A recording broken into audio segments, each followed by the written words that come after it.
Hello and welcome to the National Archives live stream program. I'm Patrick Madden, the Executive Director of the National Archives Foundation. Thanks for joining us today for a terrific program. Through this program, the National Archives doors and treasures remain open to you, at least virtually. And I hope every Tuesday you've been getting our American Experience emails, and every Friday getting our History Snacks emails, which are fun ones for the young folks in your house. So let's get started. We've got two great stars today. Our first star is Brad Meltzer. Brad is a #1. There he is. I'm always just reading my own books. That's what I do. Brad's a #1 New York Times bestselling author with dozens of, at least a dozen bestselling thrillers. He's also cracked his hand at the nonfiction area with The First Conspiracy last year, The Plot to Kill George Washington. Of course, today we'll be talking about the Lincoln Conspiracy, as well as his kids' book series, Ordinary People Change the World. He's also won awards for his writing. He's also been known to show up on TV from time to time. He's been featured as the host as Brad Meltzer's Lost History and Brad Meltzer's Decoded on the History Channel, well branded for Brad Meltzer. Hollywood Reporter recently put him on the list of Hollywood's 25 most powerful authors. He's a grad of the University of Michigan and Columbia Law School and resides in South Florida with his family. And he is joined today with his co-author, Josh Mensch. Josh, you're still online with us? Still here. Excellent. Hey, Josh. He is the co-author of obviously 2 books with Brad, a nonfiction bestseller, The First Conspiracy. He is a documentary television showrunner, writer, director, and producer. He's created a wide variety of historical, cultural, and journalistic programs for the History Channel, PBS, National Geographic, Discovery, and others. He's got a fascinating connection between the flag from Ground Zero and Bob Dylan's guitar. Hopefully we'll hear a little bit more about that. We can sneak that in today as well. He's interviewed tons of folks, senators, actors, film directors, fashion designers, and the occasional astrophysicist. So interesting stuff. He's a grad of Princeton University and Columbia University School of Journalism, lives in Brooklyn with his family. Welcome to both of you. And first, before we get started, how are you guys and your family coping with the crisis? I know you're in Florida, Brad. Josh, you're in New York City. How are things going? They are going as well as anyone can be, as 200 of us are here together talking via Zoom. I think that pretty much is the metaphor for how the country is right now. And probably the best way to start is say thank you, everyone who's watching, and we'll do our thank yous to the archives and everyone when we start. But thank you for tuning in today. It means a great deal to all of us as we all sit here in our own little fiefdoms. But I appreciate you taking your afternoon to spend some time with us. Great. And so I know we want to dig in. Before I get to the book, I want to talk about your guys' relationship. And we've got folks, just so you know, we've got folks from Lopez Island, Washington, New York, Alexandria, Colorado, Ohio, Michigan, Florida, Key West. That's a little further south than you, Brad. Pennsylvania. So we've got the country covered. That's a good sign. A lot of interest in this conspiracy. So you all collaborated on the book last year, but I know that's not your first effort together. How did you all meet? And then how did you decide, hey, let's be co-authors? Yeah, and perfect. And let me start with the thank yous that I do want to say to everyone at the archives. First, the Archivist of the United States, David Ferriero, one of my favorite people. And the reason I say that is not just because you can't really see this as well on Zoom, but this is an actual National Archives archivist jacket that they gave me. And by the way, I'm in Florida and I'm wearing this on top of a sweatshirt. I am sweating so hard to do that joke just for you people. I hope you appreciate. Thank you, Sandra, for smiling. But I had to wear it because if I didn't, the Archivist of the United States would say, "Where's your jacket?" And in fact, look what I actually wore also. Ow. There you go. Come on. Right? Let's see John Grisham do that. So a couple of thank yous. First, again, to the Archivist of the United States. David Ferriero is one of the nicest people around, and I appreciate it. And of course, Patrick Madden and everyone at the National Archives Foundation. We love the work you do. My friend William Miner, I know, is here too from the foundation. And friends like Mark Zaid and other people who have been with me for many, many books now. So on behalf of Josh and myself, thank you for hosting us. To answer your question, how did Josh and I meet? Where everyone meets these days, on their own television show. And I was doing a show called Lost History, and we were in search of things like the 9/11 flag that the firefighters raised at Ground Zero. We were lucky enough to find it, and Josh was the executive producer of the show. He was also the single best researcher, the single best writer we had. And when the show was done, and anyone who watches a lot of television knows there were some really bad shows about history. But I was proud of the work we did. We actually were able to find the 9/11 flag that went missing from Ground Zero, and we got to unveil it on the 15th anniversary of 9/11. It is now sitting in the 9/11 Museum on permanent display. And it was because of this TV show Josh and I met on. And I said to Josh, when we were doing this book, The Secret Plot to Kill George Washington, I had this idea for about almost a decade. And I couldn't shake the idea. I wanted to do this book about the secret plot to kill Washington. I knew I couldn't do it myself. The research would just be too staggering. And I said to Josh, have you ever written a book before? And I said, you want to write one? He's like, I've never written one before. I'm like, you're going to be fine. And we did. And we took a shot, and we just loved working together. And then, of course, brought us to the Lincoln Conspiracy.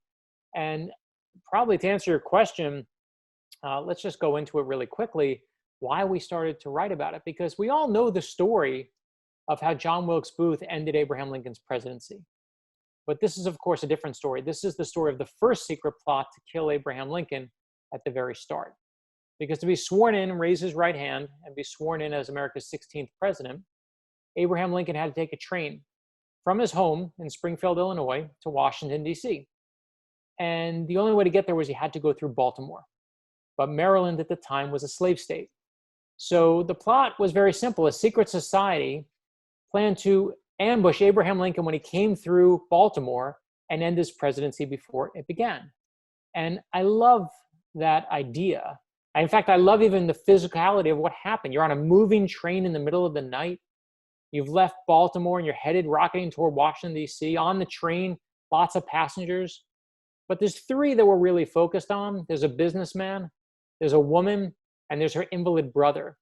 But none of them are who they say they are.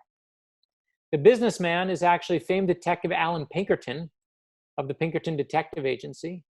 The woman is Kate Warren, America's first female private eye, who you'll hear more about. And her so-called brother is not her brother at all, and he's certainly not an invalid. That's actually Abraham Lincoln. He's in disguise. They've given him a code name, and they've hidden him on this train so no one can find him. So the secret society can't ambush him and kill him on this night. And I also just ruined chapter 1 of the Lincoln Conspiracy, but we're among friends, so I hope that's okay. And it's very titillating for me to come here and say, you know, in front of the National Archives Foundation and all the amazing people who support it, that we found and, you know, did a book on, and other books have been written on it, but on the secret plot to kill Abraham Lincoln. But for Josh and myself, the reason why we really wanted to tackle this subject was the context in which this entire story took place. Because what struck us was it was really at the beginning of the Civil War. It's a time where America's cut in two. It feels like we're completely divided. Whatever side you're on, you hate the other side. Whatever side you're on, you think the other side are horrible, awful people. Does that sound familiar to anyone right now? Right? And we saw it and said that's where we are as a culture right now.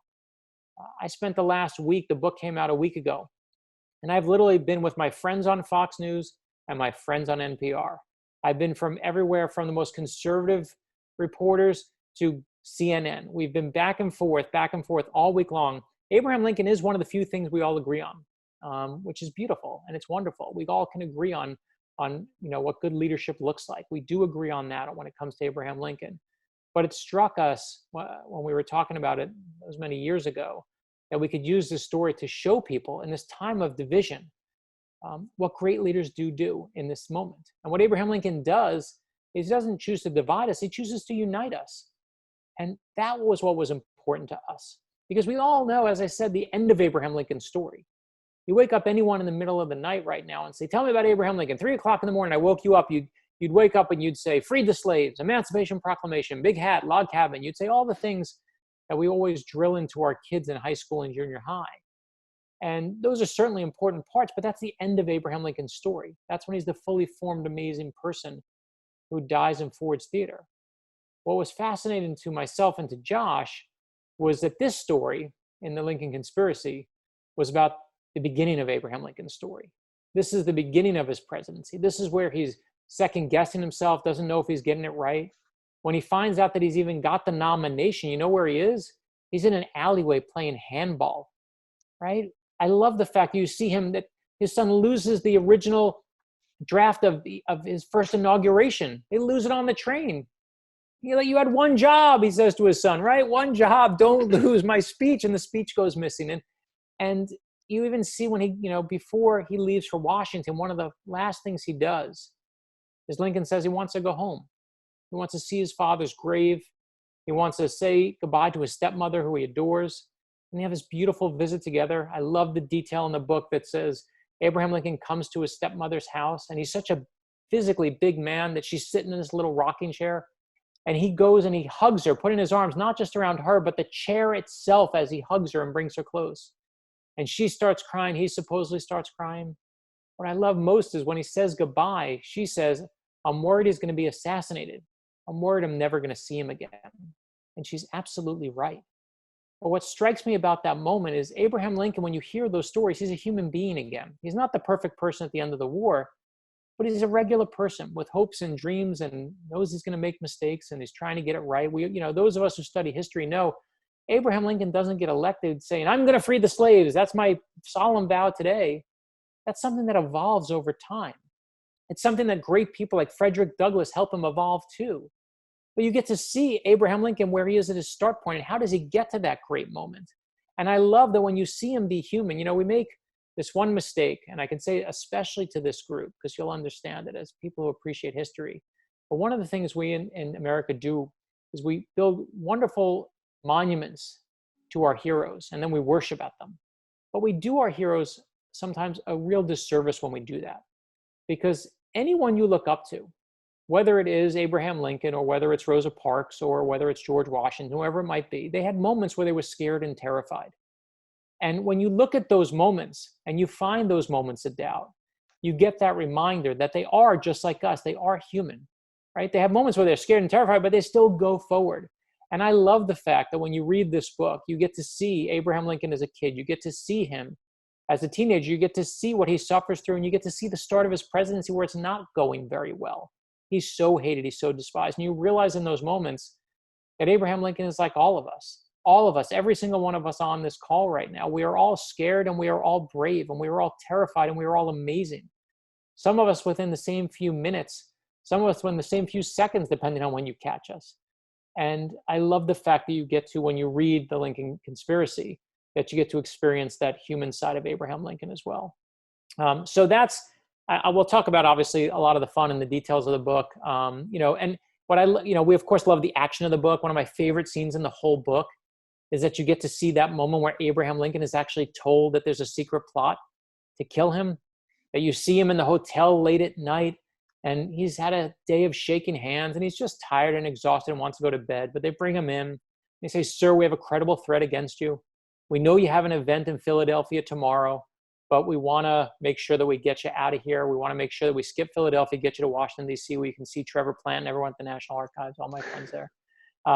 If I don't mention Trevor, I have to hide him in here because if I don't hide him in here, he gives me grief later. But Trevor's one of my favorite archivists there. He knows that. So, but what I love is that when he says that, Abraham Lincoln says, I'm not missing my event in Philadelphia. And they're like, what are you talking about? And he says to him, I'm not missing the event in Philadelphia. And they say, sir, what's going on in Philly? And when they realize the next day in Philadelphia, what's happening is Abraham Lincoln is supposed to be in an event to raise a flag in honor of the birthday of one of his heroes, a man named George Washington.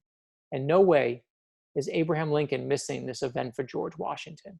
And you see the next day, the event, God bless, I'm going to full credit to Josh, he found and tracked down the speech that Abraham Lincoln gave that day in Philadelphia. And what he said was, and I'm going to read you the exact words, he's at Independence Hall where the Declaration of Independence itself was signed. And Abraham Lincoln is talking about how in the Declaration it's wonderful that everyone should have an equal chance in America. And then these are the words he says. He says, if we can't save the country without giving up that principle, and then Abraham Lincoln pauses. And then he says, I was about to say, I would rather be assassinated on this spot than surrender. And I love the fact that in that moment, Abraham Lincoln knows there's a plot against him right there. And I love the fact soon after that moment that that's when they whisk him out of there. I won't ruin how. You'll see in the book, you'll see his code name, you'll see all the fun. I don't want to ruin every good part of the book for you. But you'll see how it actually takes place. And again, I hope you'll see Abraham Lincoln kind of come to life in a brand new way. So I'll turn it over to Josh Mensch. And Josh, obviously, I know you have a couple of things you want to talk about, and then we'll obviously answer questions, and Patrick will ask us wherever he wants.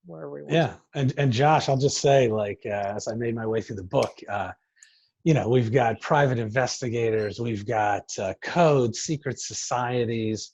It read like one of Brad's early thrillers, but you're the guy behind the research. And so I will admit, the nerd in me went to the end of the book and looked at your endnotes before I even got to the first page. And I was pleased to see the archives there, along with some of our, some of the other dusty historical sites around the country and places you dug around. But, this was obviously not your first rodeo doing research. So tell us the kind of research you did for this, the discoveries you found along the way. I think our folks are especially are interested in this. Great. Well, first of all, I want to say thank you to the National Archives for this lovely event and for everyone who's tuning in to listen to us. Truly appreciate it. And also, of course, we want to send our best wishes to anyone out there who's struggling or suffering in some way because of the circumstances we're all under, whether that's health or economically or in any other way. So we send our best wishes. And we love participating with the archive in this event. Now, I do not have a National Archives symbol on my jacket, and I'm a little bit ashamed of that. So, I'd love to get my hand on one, or at least the T-shirt, if not the jacket. I want you to know, Josh, I did buy the T-shirt. Mine is so worn out. It's so worn out, but my kids make fun of me, but I still wear it. I don't care. Okay. We'll take care of that after this program, Josh. Don't you worry. Okay, very well. So yes, I mean, doing the research for a project like this is just kind of an epic journey that you embark upon. And, you start with sort of what you think you know about Abraham Lincoln, or what you think you know about the Civil War era, or what you think you know about someone like Allan Pinkerton. And then you just go on this journey and you learn so much and you unlearn things that you thought were correct earlier. And it's a voyage of discovery, and it's a twisty, windy road. There are a lot of dead ends, but that's part of the fun of it, is to really get underneath the story, get underneath the era, and get into the nooks and crannies and find things that you never knew existed. And it really is thanks to organizations like the National Archives that you can delve in and see so much that's available, especially nowadays with this incredible digital archive that the archive has available to anyone. And you can just log on and see these absolutely incredible artifacts from American history. And, Brad mentioned the Emancipation Proclamation. Being able to just see a high resolution scan, not of just the words of the proclamation, but the actual parchment that the proclamation is written on in Lincoln's handwriting. It's a thrill. And the more you learn about the history around it, the more thrilling it is to see these objects. But one of the really fun aspects of this story is that it's a look at this secret society that is not really so well known, called the Knights of the Golden Circle, that was around in the 1850s. You could maybe call the Knights of the Golden Circle a precursor to the Ku Klux Klan. They were an early pro-slavery, pro-Southern group. And there's not a lot around about the Knights of the Golden Circle. A lot of it, has been shrouded in secrecy. There aren't too many records left. But at the archives, I was able to find some really great little tidbits about this very mysterious organization.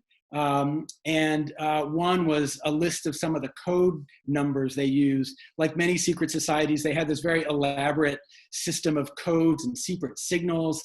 And at the archives, they have one of the original lists of the numerical coding they use. Like if you use the number 4, that means a member has just arrived at one of the secret meetings. And this list came about because the War Department, during and shortly after the Civil War, the War conducted an investigation of the Knights of the Golden Circle because they saw them as basically a treasonous group who were allied with the South. And they thought the Knights were trying to kind of turn people in the North against the Union. And so they conducted this investigation and gathered a lot of materials. And those materials are now available at the archives, or some of them, the remaining ones are. So that was one example. And then another is the seal of the president of the Knights of the Golden Circle. And it's this little kind of seal that the president, the founder, a guy named George Bickley, carried with him. And oh, there it is up on the screen if you can see it. Then you can see Bickley's name there in the middle. You know, it's funny, George Bickley was, you know, one of these kind of characters who was a bit of a con artist, who kind of lied about his background. And, you know, these sort of scary, shadowy organizations are often founded by this just complete liar and con artist. And George Bickley is one of those people. So these are the kind of nooks and crannies that you can delve into when researching a book like this, and having access to places like the National Archives and many others. And it's just an example of some of the many fun and interesting and fascinating elements that you can uncover. And then the challenge, of course, is to bring those elements into a story and make it a fun and interesting story for a reader to follow.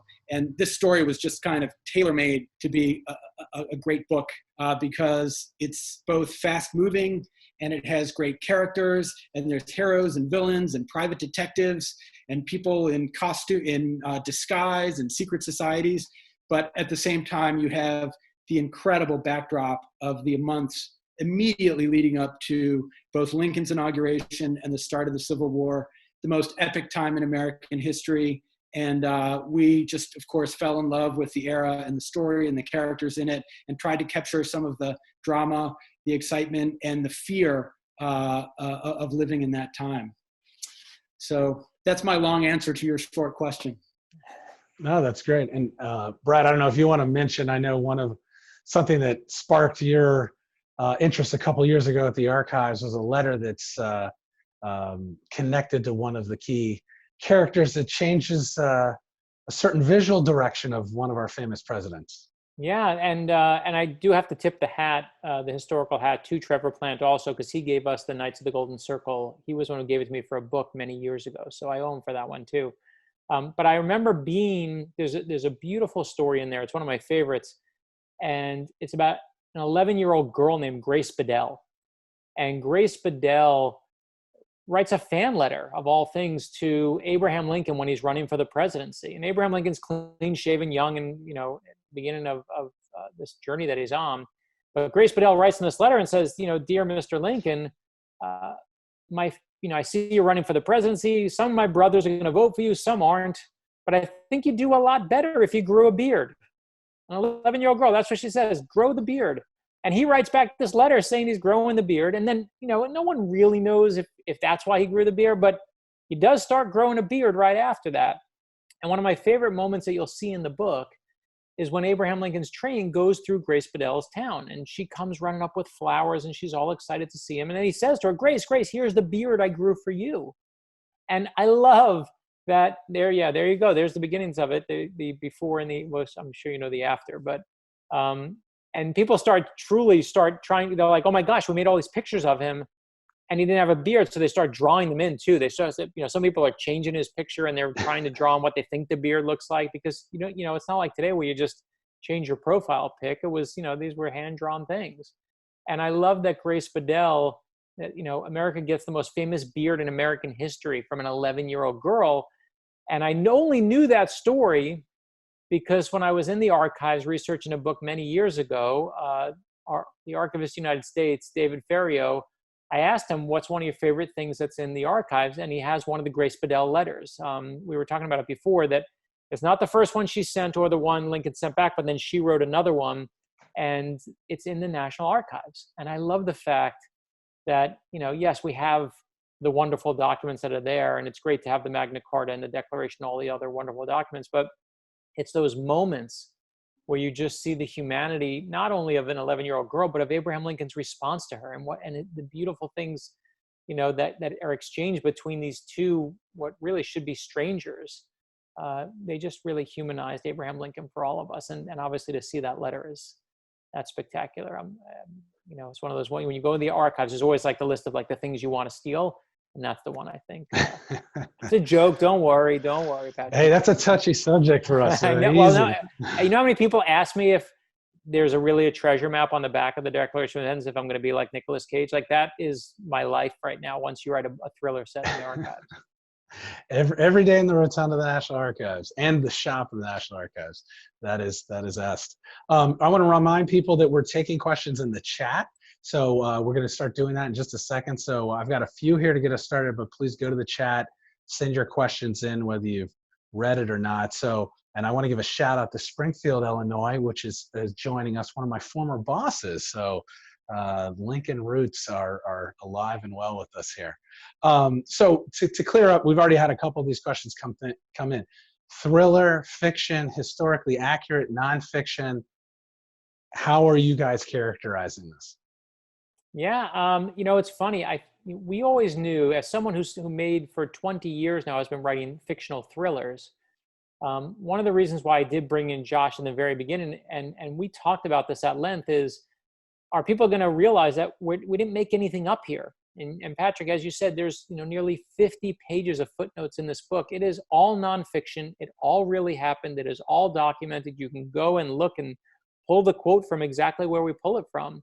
And it's amazing. I had a reporter say to me on the air, they were like, "Oh, I love this new fictional book you wrote, and I can't even tell what's real and what's not. It's so well researched." And I said, "It's all real." And they were like, "That's all real? That happened?" But yeah, it's not. It's a nonfiction book, and so I love the fiction that I do. I love the kids' books that I do. I love the nonfiction I do. What they have in common is good stories, and some of them you make up, and some of them you don't. And with this one, Josh and I remember having to talk at the very, very beginning when we first started working together of, we're going to have to work extra hard, because I'm not coming at this as someone with no background. I have 20 years of making stuff up. So we need to have even more than what the average person has, what the average book has, to make sure people understand that this all really happened. Terrific. Well, I thought I'd give you the chance to clear the air on that one, especially with our gang. Oh yeah. Just to stay on. By the way, can I also say that this gang, and I'm going to make a prediction right now, there's going to be at least one question that tells us what we got wrong in the book.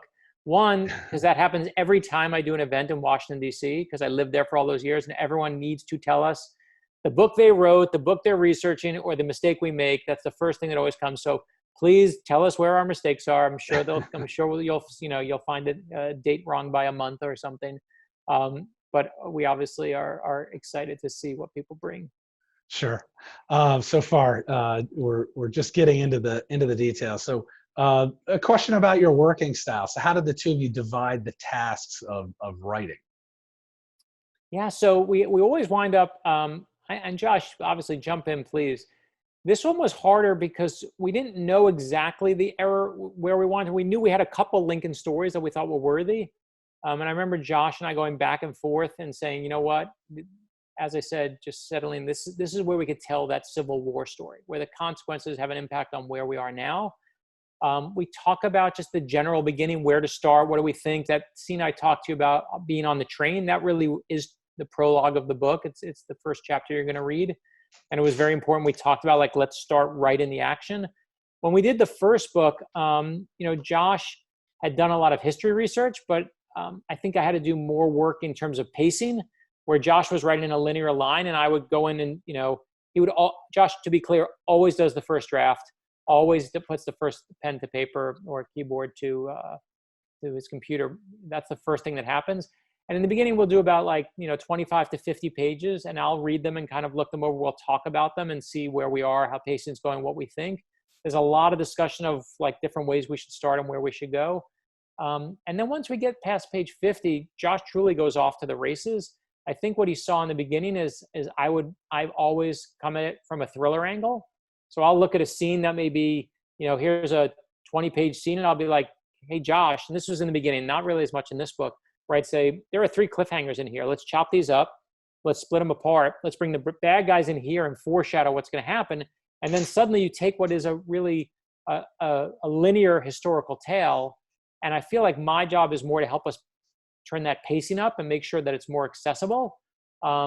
Josh needs no help from me on the writing side. I tend to wind up writing and just looking for cliffhangers and things like that. And then there are things that, of course, I know, whether it's, the Knights of the Golden Circle secret code or arcane information for myself that obviously I'm adding in. And Josh is always, the guy never stops researching. So he is always finding more. Like, I'll ask a question and be like, I think we need to find out what happened here because there's a hole, and he'll be like, oh, I'm already researching that. So it's really this constantly evolving organism that goes forward, and I'm reading and proofing and trying to fill it in, and he's already 5 steps ahead of me doing that. But Josh may have a totally different answer, which will. No, I mean, the way Brad described it is almost exactly right. And, he comes from a largely fictional background. I come from a largely nonfiction background, even though I was working in documentary television. So my instincts were nonfiction and, focusing on the research and telling the story maybe in a more traditional way. And then Brad can come in with so much experience crafting thrillers. And, at first we had to kind of work it out. The first few times we collaborated, Brad would come in and be like, well, why don't you just have him bury the body here? And then we'll find the weapon there. And then it's like, no, Brad, that didn't happen. We actually have to focus on what happened. But Brad was always able to kind of, what I call wave the thriller magic wand on the writing and find ways to, as he said, bring up the pacing and use some of those storytelling techniques that he's mastered over the years writing thrillers. And I bring my nonfiction background and you sort of put them together and we end up with these books that, we like to think are as well researched as anything out there and tell a really detailed, researched story of American history that's nonfiction, but they're written in a style that maybe reads a bit more like a novel. So maybe people will appreciate them in a different way, or maybe it'll attract some readers who don't always read nonfiction history, who wouldn't read academic nonfiction history books, but love Brad's thrillers. So it's a way to kind of introduce readers to these incredible stories that are kind of too amazing to be fiction and that are part of our history. And I'd also say to that, one other thing I'd add to that is I think the one secret sauce for Josh and I, and Josh, you tell me if you agree, because by the way, the fact that Josh and I have not been on tour together, we're seeing each other as much as you're seeing us. So we don't have it down. Like, we're answering these for the first time. We've only done one other event together for this book. And that is, I actually think one of our the kind of secret sauce is how to finding and agreeing on what the really good part is. And I think for, the Supreme Court definition of pornography is that when you see it. And I think, you can write with someone, but if they don't see the best parts as your best parts, you're going to be butting heads. You're going to be arguing over what's the important thing, what's the good part. And I feel like over and over, we just always tend to gravitate. And I knew this, and this is truthfully why I first approached him. I knew this from the TV show when we worked together on the show. I knew that it's the arcane little things that always ignited both of us. Those were the things, whether it was, losing his inaugural address, or there's a wonderful moment where Kate Warren, America's first female private eye, walks into Alan Pinkerton's office. And she's a 26-year-old woman at a time when no one is hiring a woman in law enforcement, much less in a private eye investigations team. And she walks in and basically says, I saw the ad in the paper for private eyes. I want to be a private eye. And Alan Pinkerton is like, you sure you don't want to be the secretary? And she's like, no, I want the job. And he says, why would you be good at the job? And she says, listen, I can talk to women. I can talk to people's wives. And more important, what she really says is, men brag to me. They try to impress me. They try to say things to impress them. Like, what she's saying, the men are stupid. They say things to me they shouldn't say. And Alan Pinkerton, God bless him in that moment, realizes she's absolutely right. That people are going to talk to her very differently than they talk to him. And he hires Kate Warren, makes her America's first female private investigator. But Josh and I both were like, we have to carve out space for her. She's amazing. And some people will be like, no, more Civil War. No, more plot, more Knights of the Golden Circle, more. But we just tend to really agree on the good parts. So that's great. I think that's super helpful for kind of finding the good stuff. Great. So we've got a number of questions that have piled in. So I'm going to try and power through these. One is about Kate. Did she keep a diary? Josh, you want to talk about it? Yeah, I was going to say, did it all come The from answer, yes, but Pinkertons? yeah. Yeah, that's a fantastic question. She did not, unfortunately, keep a traditional diary, like her own personal diary. We of course wish she had, because it would have been absolutely fascinating. But what she did keep are Alan Pinkerton running his firm, and during this investigation, he insisted that all of his agents keep basically daily field notes of what they were doing. And so you can read the field notes of Kate Warren as she's investigating this plot to assassinate Abraham Lincoln. You can read the field notes of his own field notes, Pinkerton's own field notes, and the other field notes of the other agents involved in the case. So it's through all those notes that you can kind of piece together the investigation into this plot. There are other sources too, but that's really one of the main sources. And Kate Warren was not long-winded. She wrote these very sort of brief and to the point. Some of the male investigators would write these really long, sort of bloviating, long, descriptions of everything they saw with all kinds of unnecessary information. Hers were like tight and to the point, and she only gave the essential information.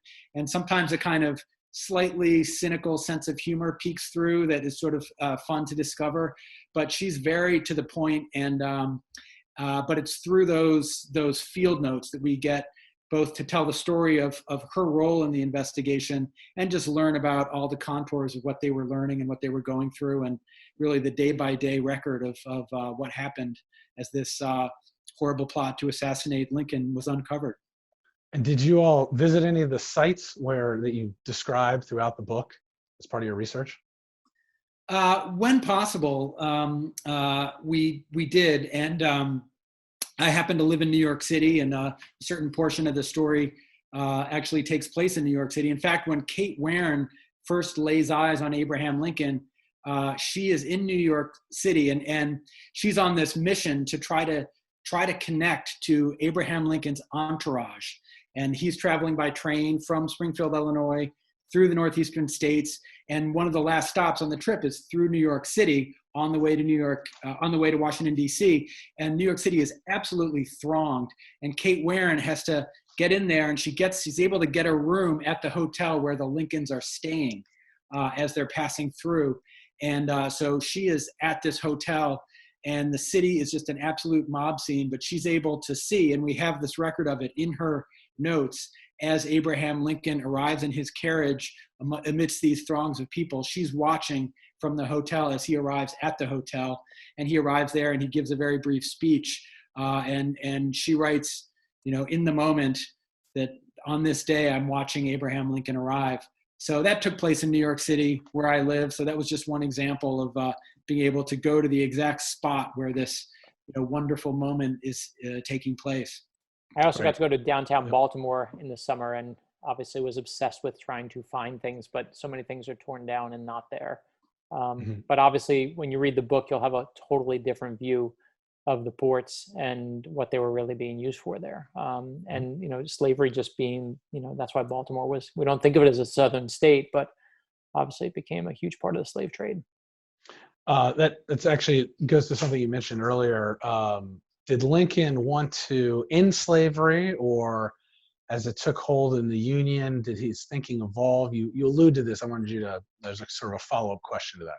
Yeah, I mean, and I think this was, in an odd way, I think what struck me, and Josh, again, please weigh in, is we're always taught Lincoln freed the slaves. That's it. He was always there. He's a fully finished thought that just the moment he came in, it was going to be, and it just wasn't the case. Actually, Lincoln's real idea when he came in was an idea of containment, that if you were a slave state, then you were continued to be a slave state. If you were, a free man state, then it was free there. And any new state that was going to come to the Union, no slavery would be allowed to be continued.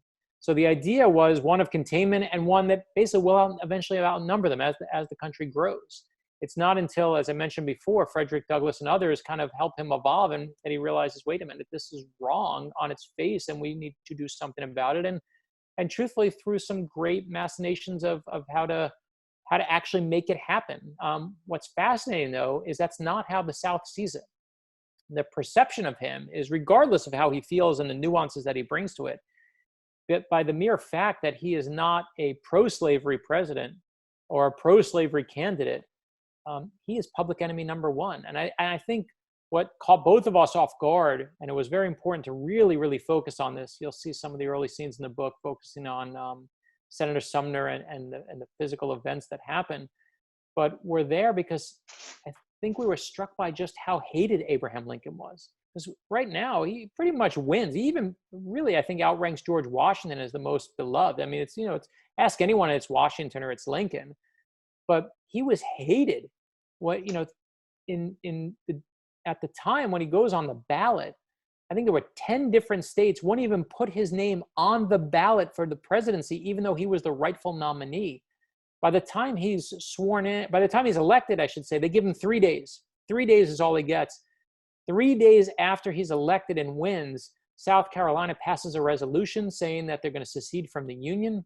And by the time he's sworn in, which is, again, not a short period, I mean, it's not a long period of time. It's, from when he wins in November to March when he's sworn in, 6 different states have already seceded. And I think that the level of venom, and I know this will sound naive, but it's a civil war. We know that, the country is divided. We know what the Civil War brings. It's brother against brother. I lived in D.C. Those of us who lived in Maryland, Virginia, we know those stories.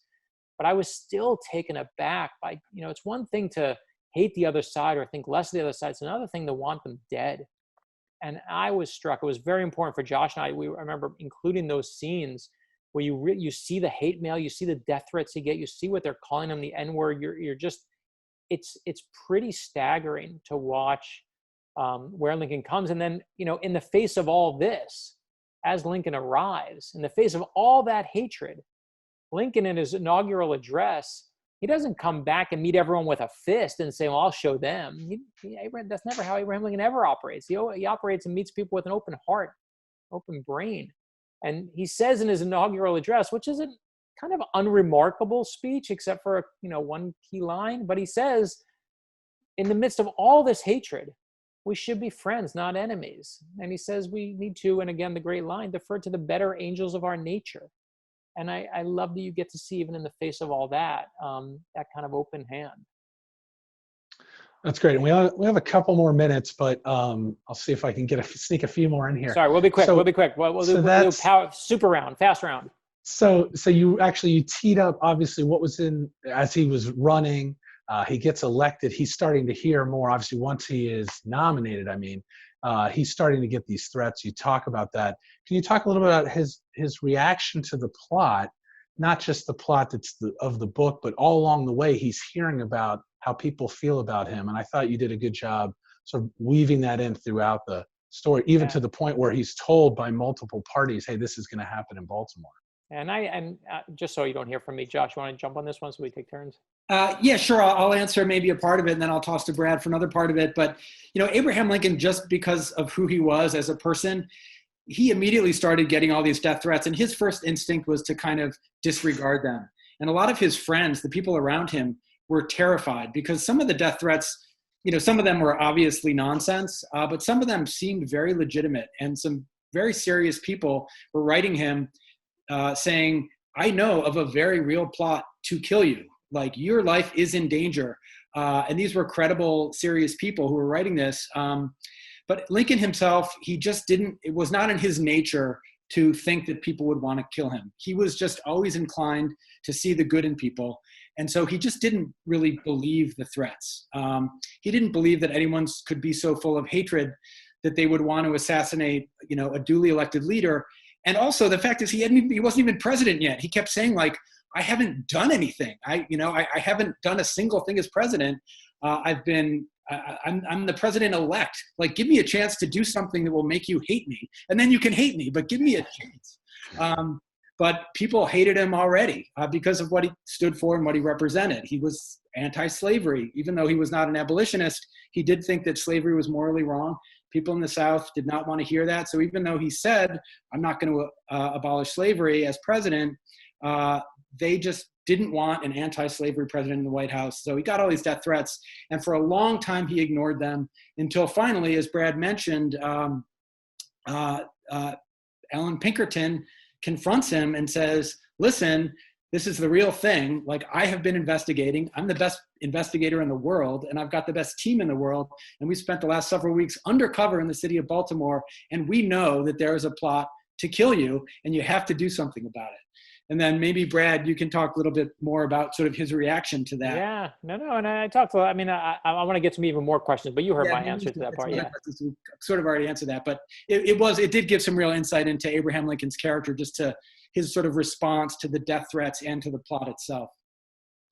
Great. So a couple more here. Did you come across any artifacts related to the plot in your research? Any physical, besides documents? I'm trying to think. This is where I'm trying to remember. I've been in contact with a lot from the actual assassination, but I'm trying to think right now. Except for the one that we found, because I saw it when I was at the archives, was the Knights of the Golden Circle, their logo and the little card. I'm trying to think beyond that. Josh, I don't know if you have any other physical ones. Yeah, it's a good question. It's funny. I don't know if there's a physical. There are definitely documents. I don't know if there's a physical artifact directly related to the plot to kill him. Like, we don't have like the gun they were going to use or the secret ballots that they were drawing. And we don't have, say, the disguise that Lincoln wore when he went on the train pretending to be a civilian. We don't have any of those great physical artifacts, but there are a lot of certainly artifacts sort of surrounding the events of that time that we were able to view. But, and I also got to say, I like the Pinkerton sign, because it's a big giant eyeball and it says, "We never sleep." And supposedly, we're of course now hearing, we're trying to figure out that's where the word private eye supposedly comes from. We're actually still trying to figure out if that's true, but I love that. I love that idea. And anyone would be like, I know what I want as my logo, a giant eyeball, right? And fantastic. So we should expect to see the Lincoln costumes in the movie that will come from the book. Is that what you're saying? You don't know what they are, so the movie will just make them up. Well, the movie always makes them up. You think they listen to us for the movies? Never. They never, ever, ever. As two people who worked on television shows, they will never listen to what the truth is if they can make up something better. So I've got just two quick ones here. Is there a book in the works on Kate? And if you need a volunteer on research on her, I think we've got a couple takers. Yes, we love Kate. In fact, I will tell you this. I brought a couple things because I did want to make this very special. And so the only thing I ask is, and I mean this is a secret, because I feel like if you come to the archives and you make it through our 50 minutes, you need to be rewarded. And I wanted to bring something special. So I haven't announced this anywhere else, but I thought I would do it here because we're in Washington and it just seemed the appropriate place. So Josh and I are working on the next book. I do, for those who don't know, a lot of books for kids. So we've done I Am Amelia Earhart. Of course, I Am Abraham Lincoln. We do books to give kids better heroes to look up to, heroes of kindness and heroes who teach them perseverance. And, I even brought the new ones that no one's seen yet, but like we're doing Benjamin Franklin is coming up, who we love doing, and you get to see some good Declaration stuff. And then we're doing I'll show you this one. This is maybe our most important one we're ever trying. I Am Anne Frank, are both coming in October. But the secret that I brought you is we also do, our kids' books have been made into a TV show on PBS. And PBS will never allow me to say who's coming up on any of the things. And I know they're watching now and they're all mad at me, but I don't care. But don't tell anyone. I'm serious. Don't put this out there because they'll get mad at me.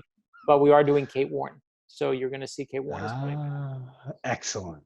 We won't tell anybody. Yeah, I trust you all. You all look trustworthy. Even the ones who have put out black so we don't see what your house looks like. I trust you. Do not let me down here.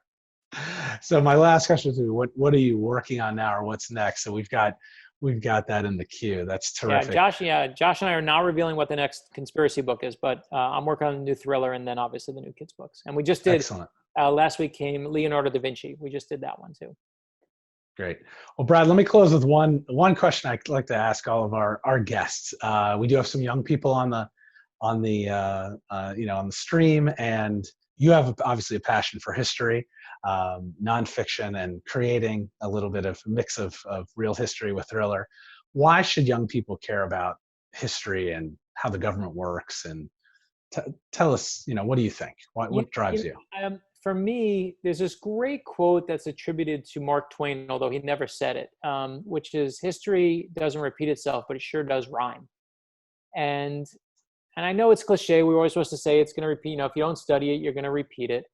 But I actually don't think that's why history matters. I don't, that's almost like selfish in a way, because it's saying it only matters if it can affect you or if it can make you do better. That's not why I study history. I actually think what we forget is that history is not a bunch of dates and facts you memorize. History is a selection process. It chooses every single one of us every single day. And the only question is, do you hear the call? So all that history that happened in the past is, of course, the history we know, we mark that as history, but all those things that haven't happened yet, and I say this especially to the young people out there, that's history that hasn't been written yet. That's your history still to come. So get your pens ready. Write us something spectacular. And don't forget that these stories, I study history not because I want to know that in 1861 this happened and this amendment was signed with this many votes. That's not the interesting part to me. The interesting part is always the human part, because it reminds us of our own power. When, it's my core belief, it's in everything I work on, whether it's fiction, nonfiction, on TV, or in a kid's book or in this book. I believe ordinary people change the world. I don't care where you went to school. I don't care how much money you make. That's nonsense to me. I believe in regular people and their ability to affect change in this world. And it's why I believe in a 26-year-old woman named Kate Warren, and a private detective named Alan Pinkerton, and a brand new politician with no beard named Abraham Lincoln, and a little 11-year-old girl named Grace Fadel. And it's why I love telling these stories, is to remind people that these aren't the stories of famous people. This is what we're all capable of on our very best days. We may not be the 16th president. We may not be able to, do the Emancipation Proclamation, but all of us know how to speak our minds and speak for others. And maybe the best way to close, one of my favorite lines at the end of the book, and full credit to Josh because he wrote this line.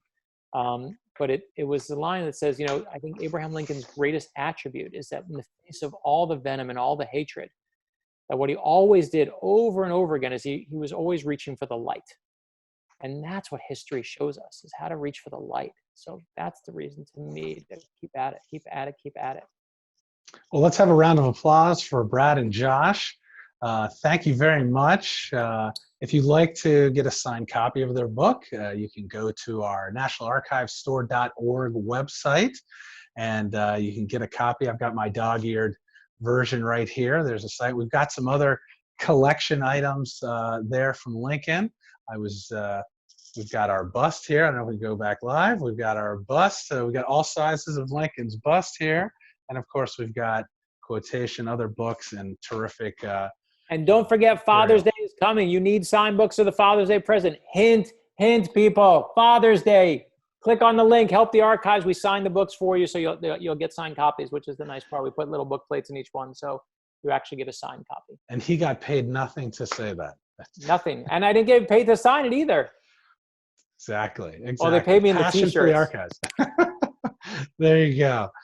Before we go, I want to thank all of our members and donors who are with us this afternoon. You make the world go round for the National Archives Foundation. Obviously, the museum is closed, but we're bringing the archives to you virtually.